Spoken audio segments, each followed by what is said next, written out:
आप सभी का क्रिश न्यूज भोजपुरी चैनल में बहुत बहुत स्वागत करता हूं। आप सबके लिए भोजपुरी की फिल्म लेके आया हूं जिसका नाम है हानिकारक मेहरारू। इसमें हमारे स्टार कास्ट के रूप में जो रितु सिंह हैं और रितु सिंह जी हैं। पारिवारिक ड्रामा भोजपुरी फिल्म होने वाली है। आप सभी भोजपुरिया फैन से विनती करत बानी कि इस फिल्म को अपना प्यार दें और इस मूवी 2 घंटे पहले डाली गई है। आप लोग इसको देखना बिल्कुल भी ना भूलिएगा। और अगर आपने अभी तक क्रिश न्यूज भोजपुरी चैनल को सब्सक्राइब नहीं किया है तो भोजपुरिया समाज से हम कहत बानी कि हमारे चैनल सब्सक्राइब कर दीजिएगा।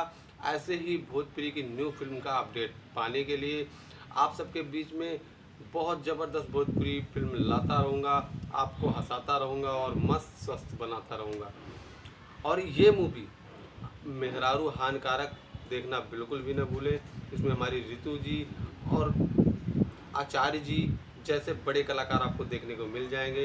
इस फिल्म को अपना प्यार दुलार देना बिल्कुल भी ना भूलिएगा। जय भोजपुरी।